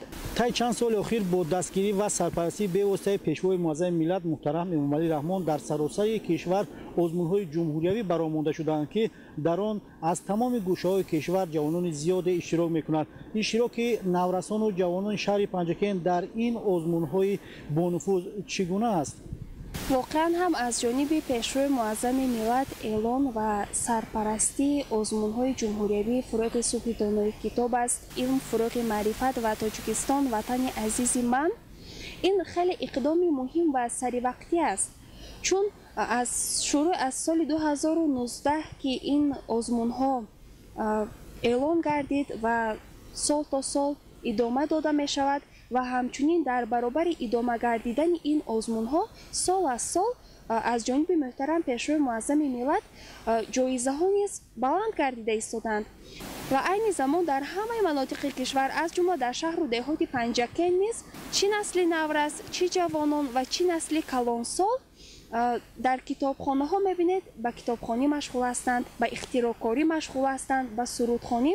воқеан ҳам баргузор намудани ин озмунҳо боз ҳам дар рушди тафаккури зеҳнии ҷавонон ва умуман насли калонсолу насли наврас бисёр як саҳми назаррас дорад ва барои дарёфти рушди истеъдодҳои нав низ саҳми худро мегузорад. дар соли 2024 шумораи умумии иштироккунандагони ин озмунҳо ба 5000 нафар расидааст. ин аз он дарак медиҳад ки воқеан ҳам сокинон умуман ҷавонони шаҳру деҳоти Панҷакент вобаста барои иштирок намудан дар чунин озмунҳо рӯз аз рӯз ҳам шавқашон зиёд гардида истодааст, ҳам теъдодашон зиёд мешавад. яке аз шохаҳои кор бо ҷавонон ин вобаста ба варзиш аст. шумо мегуфтед ки дастовардҳои варзишгарони шаҳри Панҷакен дар замони соҳиби истиқлолӣ чӣ гуна ҳастанд? дар шаҳру деҳоти Панҷакент дар соли 2024 варзишгарони мо дар чӣ озмунҳои вилоятии ҷумҳуриявӣ ва берун аз он бисёр иштироки фаъолона намуда дар умум 218 медал ба даст оварданд ки ин ҳам як дастоварди соҳаи варзиш гӯем хато намекунем ва умуман барои рушди соҳаи варзиш низ дар шаҳру деҳоти Панҷакент чораҳои зарурӣ андешида мешавад ва айни замон дар ҳудуди шаҳру деҳот 72 толору майдончаҳои варзишӣ фаъолият мекунад ва бо мақсади сазовор истиқбол гирифтани ҷашни бузурги миллат 35-солагии истиқлоли давлатии ҷумҳурии Тоҷикистон бо дастгирии ҳукумати ҷумҳурии Тоҷикистон ва бо саҳмгузории худи сокинону ҷавонон در شهر عین زمان ساختمان 15 عدد تالار و میدانچه‌های ورزشی با وسعت ادامه دارد. این هم از آن درک می‌دهد که در برابر توجه خاصتا محترم پیشروی معظم ملت به ساحه ورزش و در برابر حکومت ولایت و شهرمان جوانان ما نیز بی‌طرف نیستند و کوشش می‌کنند با بنیاد انشاءات‌های ورزشی در شهرمان سهم نظررس خود را برای آبادی و پیشرفت گذاشته باشند. همچنین با پیشنهاد پرزیدنت فدراسیون فوتبال تاجیکستان محترم رستم امامعلی 25 می که همچون روز جهانی فوتبال اعلام گردید، در شهر پنجکن نیز به ساحه فوتبال توجه مخصوص ظاهر کرده می شود و در شهر پنجکند یک مؤسسه دولتی کلوب فوتبال سرازم فعالیت می کند و فعالیت این مؤسسه نیز در سال 2024 بسیار نظررس بود. فوتبال بازان ما توانستند در دور شهری و ولایتی در مسابقه های فوتبال فعالانه اشتراک نموده به لیگ یکم مسابقه های فوتبال راه خط گیرند. بینندگان عزیز، یادآور می‌شویم که صحبت داشتیم با مدیر بخش جوانان و ورزش شهر پنجکند سبرینا اکرمووا وابسته به دستاوردهای ورزشگران شهر پنجکند در زمان صاحب استقلالی و همین گونه تطبیق سیاست دولتی حکومت جمهوری تاجیکستان در ساحه کار با جوانان و ورزش. تشکر دلیر. در بریتانیای کبیر سال گذشته شماره گرفتاران بیماری دیابت قند به 4.5 میلیون نفر رسیده است که این شماره به گفته طبیبان رکوردی می باشد. در دوام 30 سال اخیر شماره آدمانی که به بیماری اندوکرینی گرفتار می شوند در جهان 4 برابر افزوده است. این معلومات در یک پژوهش سازمان جهانی بهداشت آورده شده است. در مضافات پهلوان فیلیپین بارشات آبخیزی را به عمل آورد. بر اثر آفت طبیعی 5 نفر به هلاکت رسیده، چند کسی دیگر زخمی شدند. در پی بارشات صدها بنای استقامتی و معموری زیر آب ماندند. شرح پورای خبرها از خارج کشور. خروج زукоми мурғ дар 32 штати иёлоти муттаҳидаи амрико ба қайд гирифта шуд. Аз аввали соли ҷорӣ то кунун дар иёлоти муттаҳидаи амрико 124 ҳолати нави сироятии зукоми парранда дар ҳайвонот ба қайд гирифта шудааст. ҳолати мураккаб дар штати Аризона, Арканзас ва Калифорния ба қайд гирифта шудааст. ба гуфтаи коршиносон паҳнкунандаи аслии ин беморӣ паррандагони ваҳшӣ мебошанд. дар давоми 3 соли охир дар штатҳои муттаҳидаи амрико саршумори умумии ҳайвоноти ба зукоми мурғ гирифтор шуда аз 140 миллион сар гузаштааст. ба маълумоти вазорати тандурустии кишвар аз моҳи марти соли гузашта то ҳол дар иёлоти муттаҳидаи амрико 67 нафар ба зукоми мурғ гирифтор шудаанд.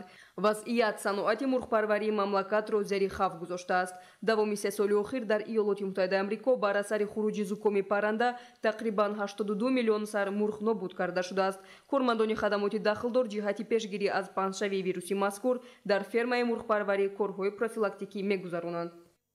дар британияи кабир соли гузашта шумораи гирифторони бемории диабети қанд ба 4.5 миллион нафар расидааст ки ин шумора ба гуфтаи табибон рекордӣ мебошад.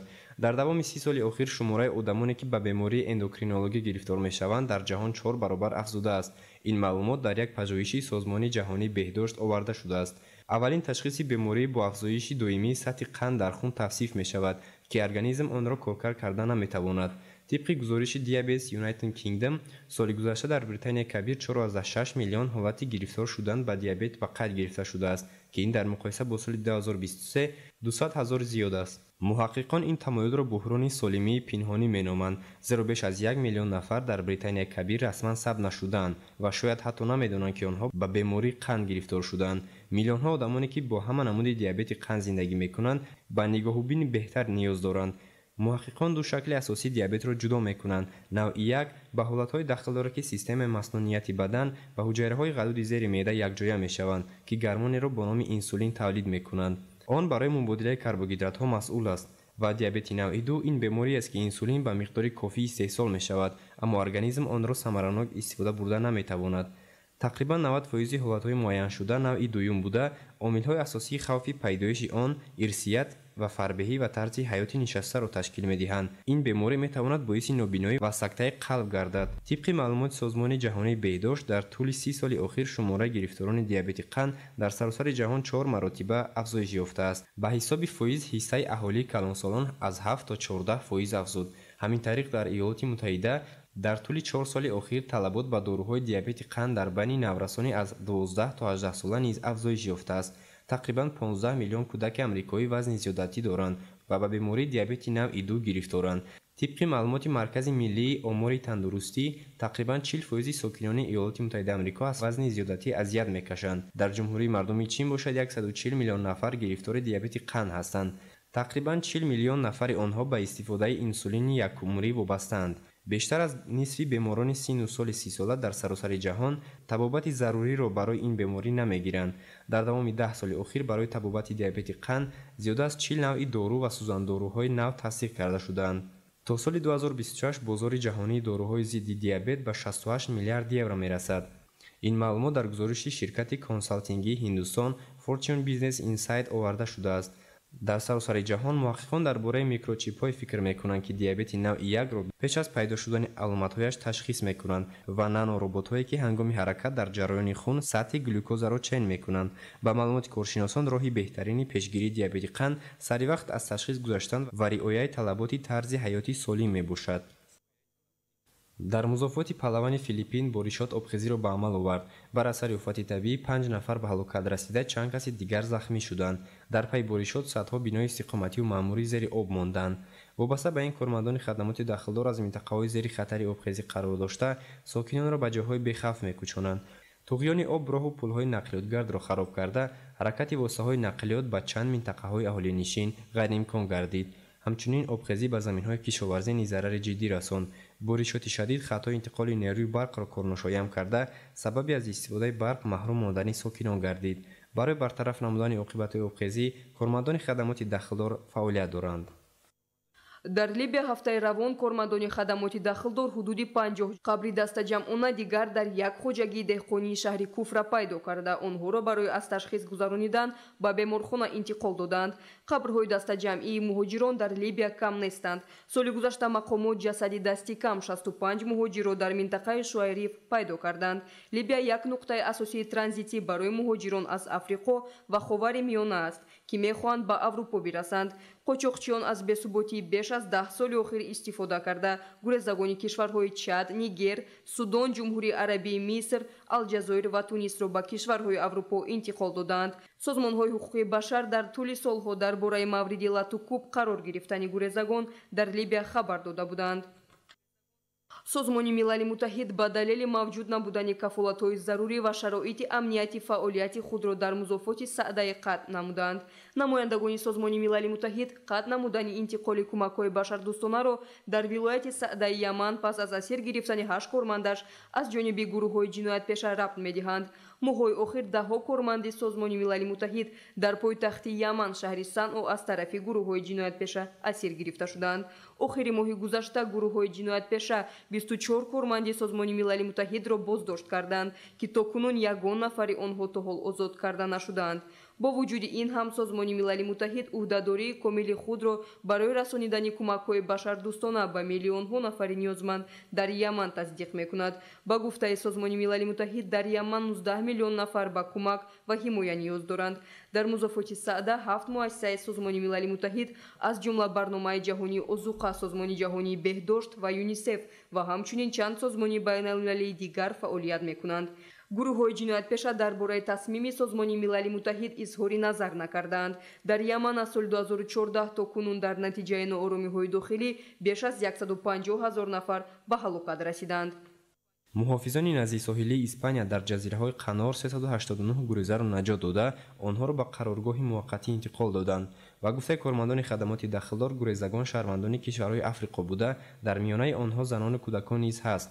муҳофизони наздиксоҳилӣ дар ҷазираҳои Канор қайиқҳои гурезагонро саривақт мушоҳида карда, онҳоро наҷот доданд. мувофиқи маълумоти расида, аз оғози соли 2024 то кунун беш аз 43 000 гуреза тавассути роҳи обӣ вориди Испания шуданд. برنامه اخبار را ادامه می‌دهیم. در مرکز تحقیقات استراتژی نزد پرزیدنت جمهوری تاجیکستان کنفرانس علمی عملی تحت عنوان انتخابات همچون پدیده ارزش دموکراسی در نظام سیاسی جمهوری تاجیکستان دایر گردید. ذکر شد که انتخابات در روند سیاست داخلی و خارجی جمهوری تاجیکستان اهمیت مهم دارد، زیرا نشانه و پرینسیپ اساسی موجودیت جامعه دموکراتی را در دولت انتخابات و نظام انتخاباتی تشکیل می‌دهند. در ماده یکم کنستیتوسیای جمهوری تاجیکستان آمده است جمهوری تاجیکستان دولت صاحب اختیار دموکراتی حقوق بنیاد دنیوی و یگانه می باشد. نقش انتخابات همچون واسطه در واقعی گردیدن حاکمیت خلق بزرگ است. مردم توسط انتخابات شخصیت‌های ارزنده و موافق پیدا نموده آنها را همچون راهبر و حمایتگر منفعت‌های خویش انتخاب می‌نمایند. انتخابات همچون عنصر مهم جامعه دموکراتی در تجسم اراده شهروندان مملکت، تشکل و تحکیم سیستم سیاسی و عملی گردانیدن حاکمیت مردم نقش بزرگ دارد. در شهر مسکوی فدراسیای روسیه جلسه ستاد پیش از انتخاباتی نزد قبولگاه جمعیتی حزب خلقی دموکراتی تاجیکستان در فدراسیای روسیه با اشتراک اعضای ستاد و فعالان و سابقه‌داران حزب برگزار گردید.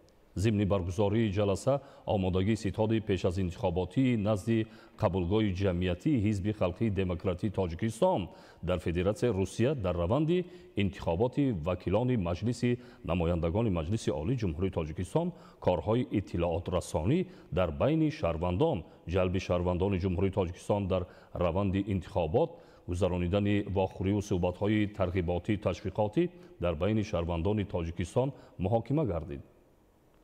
از جانب قبولگاه جمعیتی حزب خلقی دموکراتی تاجیکستان در فدراسیای روسیه در حوزه فدرالی شمال و غرب، حوزه فدرالی سیبیر، حوزه فدرالی اورال و حوزه فدرالی پریوالژه نیز گروه‌های ترغیباتی تأسیس داده شده کارهای اطلاعات رسانی در سمت برگزاری انتخابات وکیلان مجلس نمایندگان مجلس عالی جمهوری تاجیکستان و وکیلان محلی عملی می‌گردند. امروز در ناحیه فردوسی شهر دوشنبه واخوری نامزدها با وکیل مجلس نمایندگان مجلس عالی جمهوری تاجیکستان و مجلس‌های محلی وکیلان خلق با انتخاب کنندگان برگزار گردید. در واخوری مسئولان کمیته اجرایی حزب خلقی دموکراتی تاجیکستان در ناحیه فردوسی شخص با اعتماد نامزد به وکیلی مجلس نمایندگان مجلس عالی جمهوری تاجیکستان، نامزد به وکیل مجلس وکیلان خلق ناحیه فردوسی و شخص با اعتماد نامزد به وکیل مجلس وکیلان خلق شهر دوشنبه از حزب خلقی دموکراتی تاجیکستان اشتراک نمودند.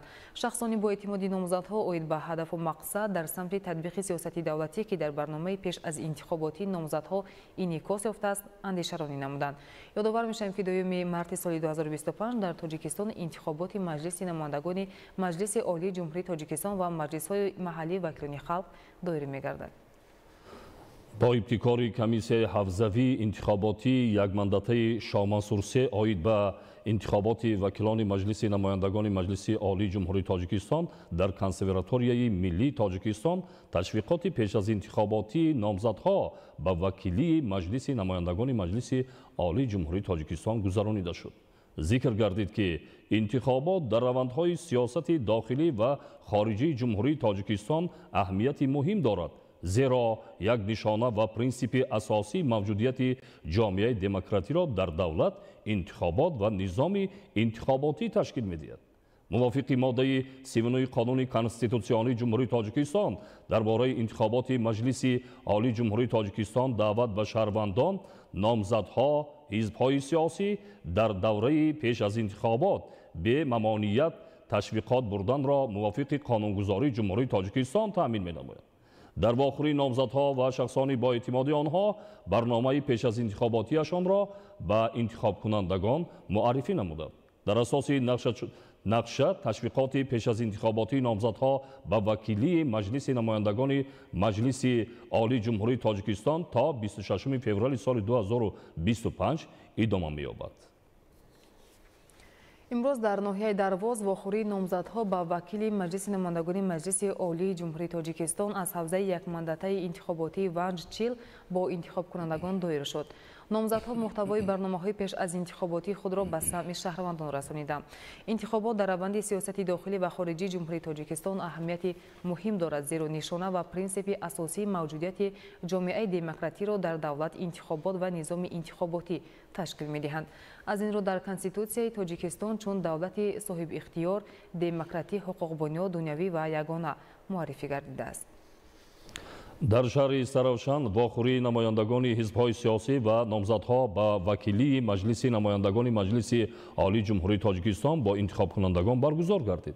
نامزدهای پیشنهاد شده از حزب‌های سیاسی و خودپیشبر در نزد انتخاب کنندگان برنامه پیش از انتخاباتی خود را شرح و توضیح داده قید نمودند که صداقت خویش را به ارزش‌های صاحب اختیاری، رشد و نموی سرزمین اجدادی و بهتر نمودن سطح زندگی و فراغت اهالی روانه می‌سازند.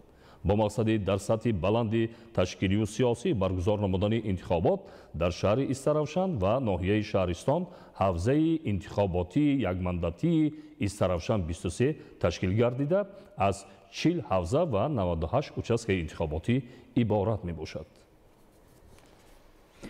در جماعت دهات واروخ شهر اسفره واخوری نامزدها با وکیلی مجلس نمایندگان مجلس عالی جمهوری تاجیکستان با انتخاب کنندگان برگزار گردید. در روند ملاقات تاکید گردید که تاجیکستان چون مملکت در مسیر تحکیم دموکراسی قرار داشته، دوام سالهای صاحب استقلالی برای تقویت موقع نهاد انتخابات در جامعه، بالا بردن اعتماد مردم به انتخابات همچون معرکه مهم سیاسی و تامین تطبیق ثمرناک حقوق انتخاباتی شهروندان تدبیرهای بنیادی را عملی می‌نماید. در نتیجه نهاد انتخابات در تاجیکستان چون نهاد نظام ساز اعتراف شده در شکل کامل تشکل یافته فعالیت دارد. در واخوری از جانب شخصانی با اعتماد نامزدها به انتخاب کنندگان برنامه‌های پیش از انتخاباتی معرفی گردید. از اشتراکداران ملاقات دعوت به عمل آورده شد که در انتخابات فعالانه اشتراک نموده به جانبداری نامزد ارزنده آواز دهند، زیرا که با اشتراک در انتخابات هر شهروند برای آینده درخشان تاجیکستان سهم می‌گذارد. ادامه اخبار. سرود سرباز تحت همین عنوان به مناسبت 32 سالگی تأسیسیابی قوه‌های مسلح جمهوری تاجیکستان در ولایت مختار کوهستان بدخشان آزمون از روی 7 نامیناسیون برگزار گردید. تفصیلات بیشتر در گزارش نوبتی. جوانان ولایت مختار کوهستان بدخشان نیز در برابر دیگر مناطق کشور به خدمت حربی کمر همت بسته همساله نقشه دعوت در یک روز با صفت بلند به اجرا رسانیده می شود. برای جوانان خدمت در صف قوه‌های مسلح مملکت مهمترین مکتب آب و تاب جسمانی و حیاتی می باشد. محض در همین جا جوان پسران سبق شجاعت و مردانگی گرفته محافظت خاک پاک وطن را می آموزانند. خدمت به وطن این خدمت به مادر است، زیرا مادر وطن دو مفهومند که با هم علاقمند می باشند. محض سربازان هستند که مرز و بوم کشور را به طور شبانه روزی محافظت نموده حیات آسایشته ساکنان را تامین می نمایند. آزمون سرود سرباز از روی 7 نامیناسیون دایر گردید که در آن بهترین هوسکاران، بهترین خور عمومی، بهترین خوانش بدیعی، بهترین سرود یکه، بهترین صحنه‌چه هجوی، بهترین تقلید و بهترین نوازنده از حساب سربازان جزء و تام‌های قلمرو ولایت برآمد نمودند. از هنر هر یک اشتراکچی معلوم گردید که آنها بهر خدمت وطن مادر آماده هستند. آنها با هنر خود بار دیگر اثبات نمودند که بهر وطن صادقانه خدمت می نمایند. خدمت به وطن برای آنها قرض مقدس فرزندی و رسالت مردانگی است. محض در قوه‌های مسلح جوان پسران درس شجاعت و مردانگی آموخته محافظت کردن خاک پاک وطن را یاد می گیرند. خدمت حربی نشانه روشن احساس وطن دوستی، درک ضرورت و اهمیت حمایت منفعت‌های دولت و خلق تاجیکستان می باشد. حفظ مرز و بوم کشور یکی از وظیفه‌های مهمترین هر یک ساکن مملکت به حساب می رود. امروز جوانان با ننگ و ناموس ما خوب درک نمودند که خدمت به وطن شرف و ناموس جوانمردی به حساب می رود. در فرجام غالبان و اشتراکچیان فعال آزمون با افتخارنامه ها سرفراز گردانیده شدند. سربازان بار دیگر محبت وطن را با سرودهای وطنداری اثبات نمودند. در شهر نورک جهت در راهیه وطندوستی و خویشتنشناسی تربیت نمودن نسل نورست تدبیرهای سودمند راه اندازی می شود. گزارش در این خصوص. ترغیب وطندوستی و خویشتنشناسی و حفظ و حمایت دستاوردهای دوران صاحب استقلالی مملکت یکی از وظیفه‌های عمده‌ترین برای نسل آینده سازی ملت، جوانان روحان و جسماند سالم مملکت به حساب می رود. درک نمودن و دوست داشتن مرز و بوم کشور و در روحیه خویشتنشناسی و وطندوستی و گرامی داشتن ارزش‌های والای ملی تربیت نمودن نسل نورس از زینه مکتبی سرچشمه می‌گیرد.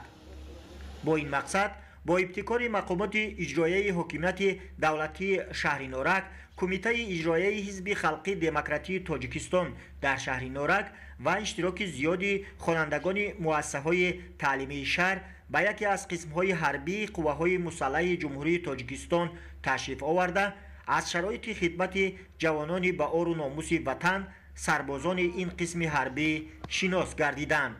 حکومت جمهوری تاجیکستان در زمان صاحب استقلالی مملکت جهت بهبود بخشیدن خدمت جوانان در صف قوه‌های مسلح جمهوری تاجیکستان به دستاوردهای نظررس نائل گردیده است.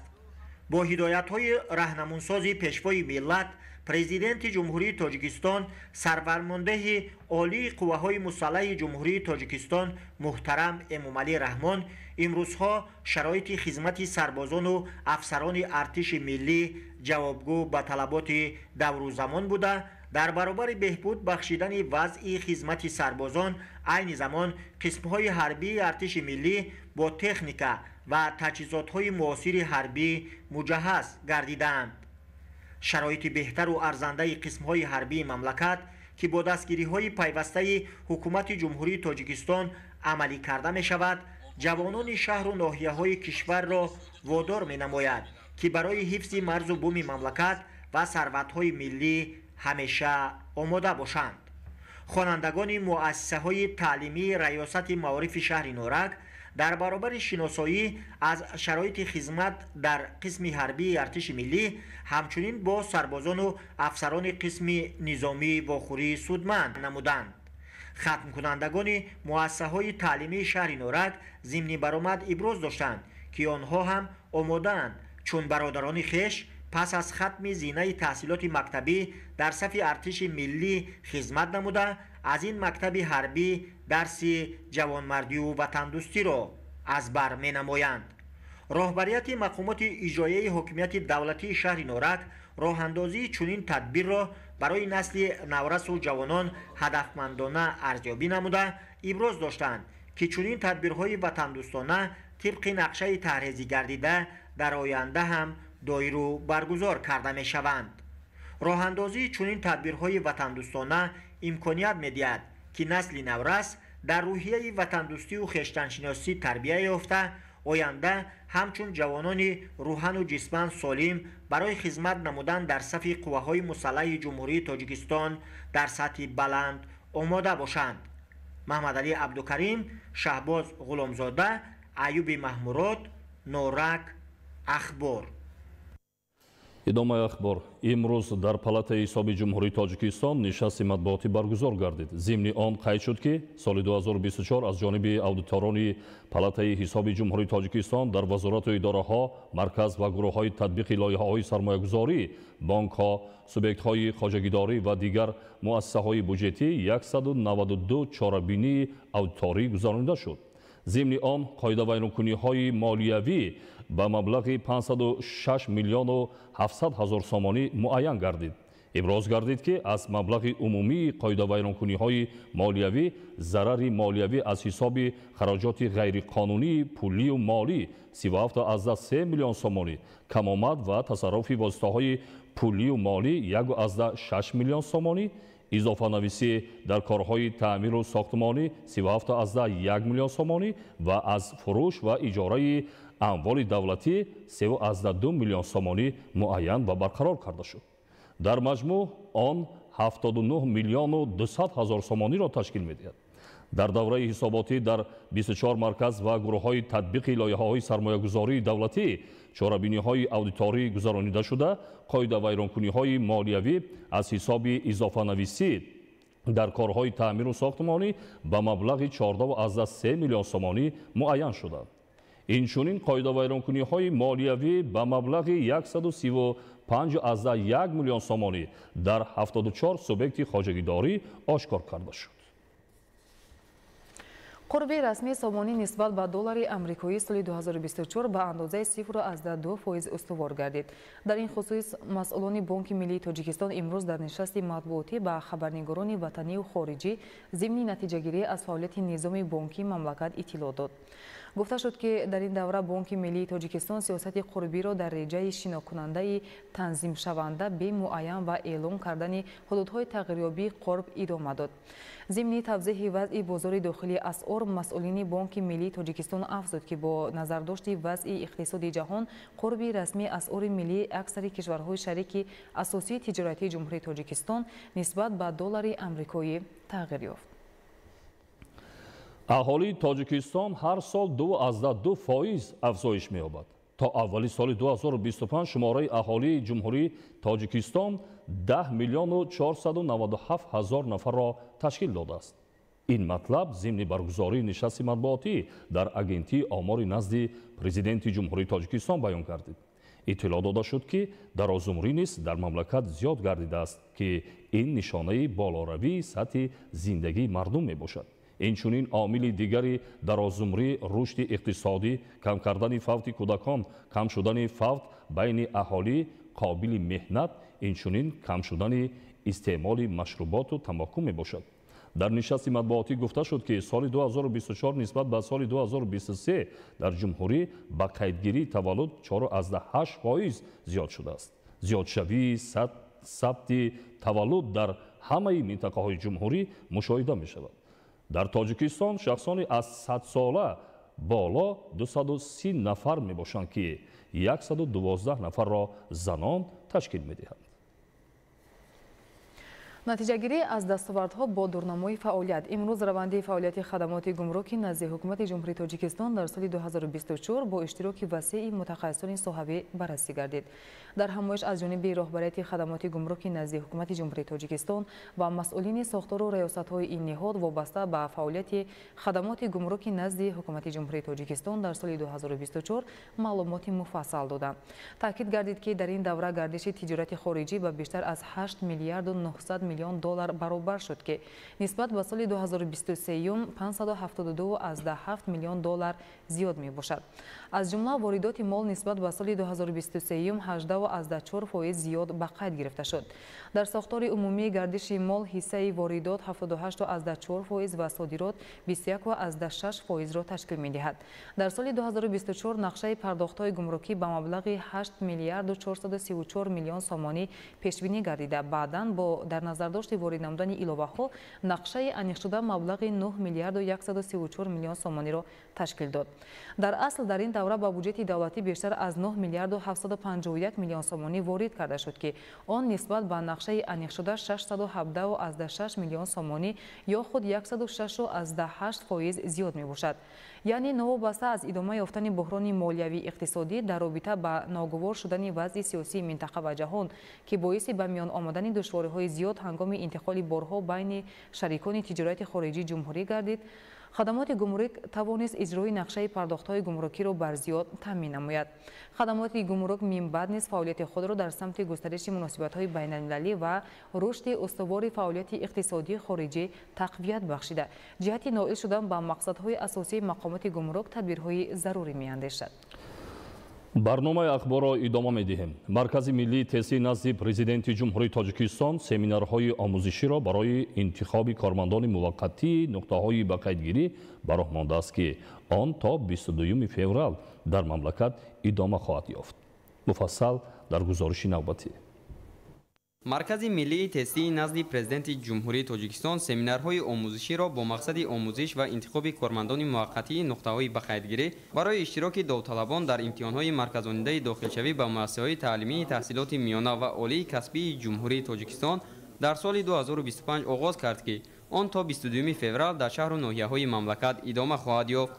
کارمندان موقتی که بعد از گذشتن سمینارها در اساس نتیجه‌های آزمون به کار قبول کرده می‌شوند در دور یکمی به قیدگیری همچون راهبر، یاور راهبر و به قیدگیرندگان در این نقطه‌ها کار خواهند کرد. با مقصد شفاف و دسترس برگزار کردن به قیدگیری داوطلبان برای اشتراک در امتحان‌های مرکزاننده داخلشوی سال 2025 در 43 شهر و ناحیه‌های جمهوری نقطه‌های به قیدگیری از جمله 47 نقطه دائمی به قیدگیری و در 17 شهر و ناحیه‌های دیگر نقطه‌های سیار تشکیل کرده خواهند شد.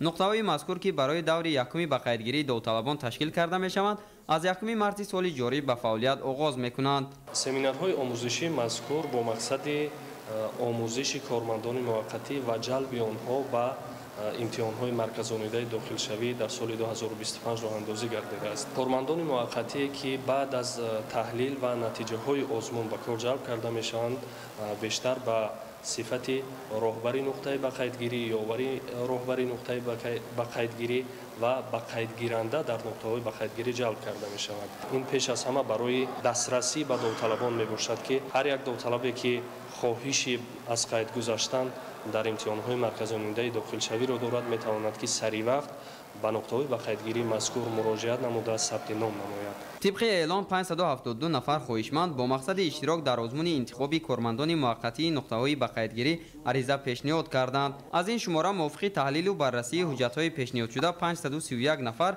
به سمینارهای آموزشی جلب گردیدند. برای تشکیل و برگزاری سمینارهای آموزشی در شهرهای دوشنبه، خوجند، پنجکند، بختر، کولاب، خوروق و ناحیه رشت گروه‌های کاری تأسیس داده شده است. طبق برنامه سمینارهای آموزشی برای 19 گروه تا 22 فوریه سال 2025 دوام می‌یابد. شماره کارمندانی که در اساس آزمون برای کار در دوره یکمی به قیدگیری داوطلبان که از 1 مارس تا 30 اپریل سال 2025 در نقطه‌های به قیدگیری انتخاب کرده می‌شوند 245 نفر را تشکیل خواهد داد. زین العابدین سلامی‌دین، فرهاد واسع، جاوید نظامی، شهر دوشنبه اخبار. در شهر دوشنبه دوره سوم المپیادای سپیلینگ بی و المپیادا اوید به شاهمود بین خوانندگان شهر و ناحیه‌های جمهوری برگزار گردید. قمرالدین حسین زاده در این خصوص گزارش می‌دهد. با اشتراک 141 نفر خواننده از مؤسسه‌های شهر و ناحیه‌های جمهوری در مؤسسه دولتی مرکز جمهوری دریافت و رشد استعدادها در شهر دوشنبه دوره سوم منطقوی المپیاد سپیلینگ بی و المپیاد اوید به شاهمود برگزار گردید. در چورابینی نمایندگان وزارت معارف و علم جمهوری تاجیکستان، مرکز جمهوری دریافت و رشد استعدادها و نمایندگان مؤسسه‌های تعلیمی شهر و ناحیه‌های مملکت اشتراک نمودند. هدف برگزاری المپیادهای مذکور خصوصا المپیاد سپیلینگ بی دریافت خوانندگان لایقت که با آموزش فن زبان انگلیسی شوق و رغبت دارند، غنی گرداندن ذخیره لغوی خوانندگان توسط از خود نمودن و استفاده هرچه بیشتر کلمه‌ها و آماده نمودن خوانندگان مؤسسه‌های تحصیلات عمومی با المپیادهای بین‌المللی به حساب می‌رود. میتوان گفت که این دو المپیاد چهاربینی مهم برای تطبیق دستور سپارش‌های اساسگذار صلح و وحدت ملی پیشوای معظم ملت پرزیدنت کشور محترم امامعلی رحمان در سمت تعلیم و تربیت نسل نو است. تربیت نمودن شاگردان نوجو، شاگردانی که دارای دانش کامل هستند، خوانندگان زباندان و خوانندگانی که جوابگو به طلبات زمان معاصر می باشند.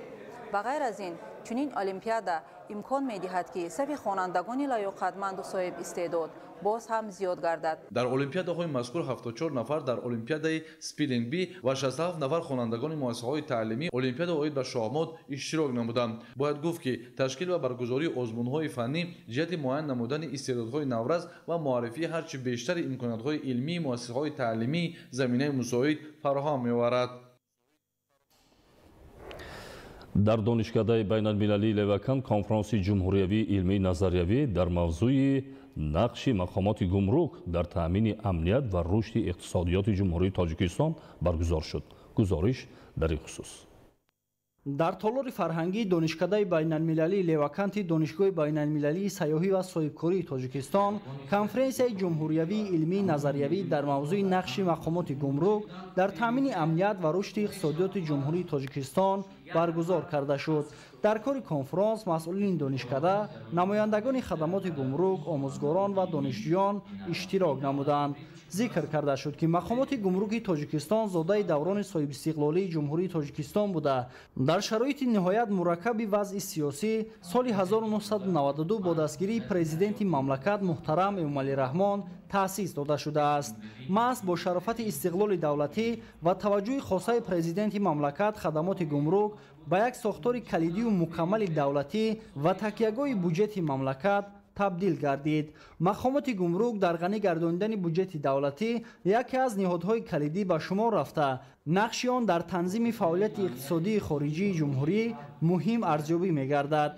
таври асосгузори сулҳу ваҳдати миллӣ пешвои миллат президенти ҷумҳурии тоҷикистон муҳтарам эмомалӣ раҳмон дар суханрониҳояшон иброз медоранд гумрук дар ҳаёти ҳар як давлати соҳибистиқлол аҳамияти фавқулода дорад ва гузашта аз ин дарвозаи ҳар як давлат аст, зеро аз кори мақомоти гумрук на танҳо таъмини молиявии соҳаи гуногуни фаъолияти давлат, балки бехатарии иқтисодӣ, фарҳангӣ, идеологӣ ва экологии он вобастагӣ дорад. тавре иштирокдорон таъкид доштанд, дар 33 соли соҳибистиқлолии ҷумҳурии тоҷикистон бо дастгириҳои бевоситаи ҳукумати мамлакат мақомоти гумрук ба як сохтори пуриқтидор табдил ёфта ба дастовардҳои назаррас шарафёб гардидааст. таъкид карда шуд ки беҳтар намудани сифати хизматрасониҳои гумрукӣ бояд барои рушди савдои хориҷӣ дар ҷумҳурии тоҷикистон шароити мусоид фароҳам орад. маҳмараҷаб абдуллозода, давлати файзулло, шаҳри леваканд, барои барномаи ахбор. соҳаи тандурустӣ яке аз самтҳои афзалиятноки сиёсати пешгирифтаи ҳукумати ҷумҳурӣ муайян гардида ҷиҳати рушди он тадбирҳои судманд амалӣ карда мешавад. дар шаҳри Конибодом сатҳу сифати хизматрасонии тиббӣ беҳтар гардида инфраструктураи соҳа мукаммал гардонда шудааст. Собир Айёбӣ ва Саҳбон Қурбонов дар ин хусус гузориш медиҳанд. дар шаҳри Конибодом ҷиҳати иҷрои дастуру супоришҳои асосгузори сулҳу ваҳдати миллӣ пешвои миллат президенти ҷумҳурии тоҷикистон муҳтарам Эмомалӣ Раҳмон дар самти беҳтар намудани сатҳу сифати хизматрасонии тиббӣ ба аҳолӣ ва ба талаботи муосири хизматрасонии тиббӣ мувофиқ намудани фаъолияти муассисаҳои тандурустии шаҳр тадбирҳои зарурӣ роҳандозӣ мешаванд. боиси қаноатмандист ки солиёни ахир соҳаи тандурустии шаҳр аз ҷумла беморхонаи марказӣ ба таври назаррас рушд меёбад. пойгоҳи моддию техникии муассисаҳои соҳа пайваста мустаҳкам гардида сатҳу сифати хизматрасониҳои тиббӣ беҳбудӣ меёбад. ахиран дар доираи тадбирҳои ободониву созандагӣ ба истиқболи ҷашни бузурги миллӣ 35-солагии истиқлолияти давлатии ҷумҳурии тоҷикистон дар беморхонаи марказии шаҳр дар самти таъмиру азнавсозӣ ва бо таҷҳизоти муосири ташхисию табобатӣ муҷаҳҳаз гардонидани шӯъбаҳо тадбирҳои амалӣ роҳандозӣ гардиданд. соли равон таъмири куллии хушсифат дар шӯъбаи бемориҳои ҷарроҳии кӯдакона дар таваллудхона ва бемории навзодон дар беморхонаи маркази шаҳри кӯдакона 3 шӯъба қабулгоҳ маъмурият аз таъмири хушсифат бароварда шуд.